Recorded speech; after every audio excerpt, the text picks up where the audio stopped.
Bismillahirrahmanirrahim. Assalamualaikum warahmatullahi wabarakatuh. Alhamdulillahi rabbil alamin. Bersyukur kita kepada Allah subhanahu wa ta'ala atas segala limpahan rahmat dan hidayah kepada kita semua. Berselawat kita kepada Rasulullah sallallahu alaihi wasallam.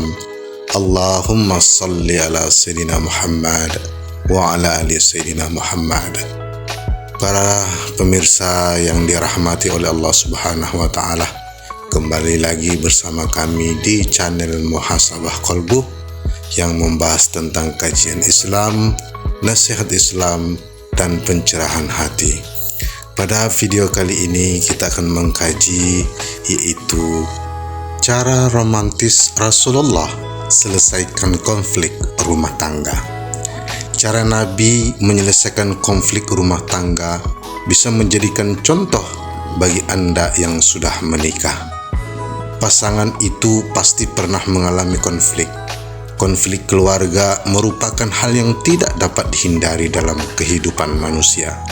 Sebenarnya, dalam kehidupan Rasulullah Shallallahu Alaihi Wasallam pernah terjadi perselisihan antara beliau dengan Sayyidina Aisyah. Namun Rasulullah Shallallahu Alaihi Wasallam menunjukkan kearifannya dalam menyelesaikan konflik tersebut, dan ini menjadi pelajaran berharga bagi umat Islam dalam menyikapi urusan rumah tangga. Nabi Muhammad Shallallahu Alaihi Wasallam adalah orang yang sangat bijaksana dan dalam segala hal bukannya selalu mengikuti tuntunan kitab wahyu yang merupakan wahyu ilahi. Ketika terjadi perselisihan antara dirinya dan Sayyidah Aisyah, petunjuk wahyu menyarankan agar ada orang lain yang menyelesaikan masalah tersebut. Dalam hal ini, Nabi memilih Abu Bakar As-Siddiq sebagai penengah, meskipun Abu Bakar kebingungan karena harus menengahi perselisihan antara Nabi dan putrinya. Namun, karena ini adalah perintah Nabi, Sayyidina Abu Bakar ingin menengahi. Diskusi damai dimulai dalam situasi ini. Abu Bakar bertanya siapa yang akan berbicara terlebih dahulu, dan Nabi menawarkan Sayyidah Aisyah untuk berbicara terlebih dahulu. Tapi Sayyidah Aisyah memutuskan untuk mengutamakan Nabi berbicara. Ia menjawab, "Kamu berbicara dulu," tidak mengatakan apa-apa selain yang benar. Ucapan Sayyidah Aisyah membuat marah Abu Bakar karena ada kata kecuali kebenaran. Padahal kita tahu bahwa Rasulullah Shallallahu Alaihi Wasallam adalah utusan Allah dan dia adalah makhluk yang maksum dan semua perkataannya adalah benar. Abu Bakar hendak memukul anaknya. Siti Aisyah ketakutan dan berlari ke arah Rasulullah.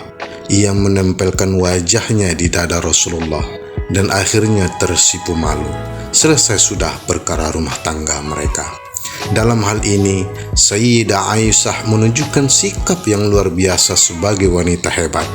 Meski ada masalah dengan suaminya, dia tetap menganggapnya sebagai pelindung dan imam. Dia tidak suka berbagi masalah keluarganya dengan orang lain. Saudaraku rahimakumullah, dalam kisah ini kita dapat mengambil pelajaran. Pertama, sebagai pasangan kita harus memahami bahwa konflik itu normal dan biasa muncul di antara kita. Kita seharusnya tidak mengharapkan pasangan kita menjadi sempurna dan tanpa celah. Kita harus memahami bahwa setiap individu memiliki kelebihan dan kekurangan. Kedua, saat kita menyelesaikan konflik, penting bagi kita untuk menjaga sikap bijaksana dan penuh kasih sayang. Seperti yang disyaratkan Nabi, senyuman dan ketenangan dapat membantu menenangkan emosi yang tinggi dan menciptakan suasana yang lebih kondusif untuk berdiskusi dan mencari solusi yang adil bersama. Ketiga, penting bagi kita untuk tetap menghormati dan menghargai peran masing-masing dalam rumah tangga. Seperti yang ditunjukkan Sayyidah Aisyah, terlepas dari masalah mereka, dia tetap menganggap suaminya sebagai pelindung dan imamnya. Menghormati peran dan status pasangan kita dapat membantu menjaga hubungan yang harmonis. Yang keempat, Kita harus belajar untuk tidak menyerah pada keluhan rumah tangga orang lain. Terlalu sering berbagi masalah pribadi dengan orang lain hanya akan menambah potensi masalah dan memperburuk suasana. Lebih baik mencari solusi dan berkomunikasi langsung dengan pasangan kita untuk menyelesaikan konflik.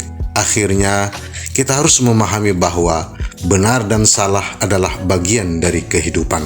Kita harus belajar untuk menerima bahwa pasangan kita bukanlah malaikat yang sempurna dan kesalahan adalah hal yang manusiawi. Menyadari hal ini memungkinkan kita untuk menetapkan ekspektasi yang realistis terhadap pasangan kita dan memaafkan kesalahan yang terjadi.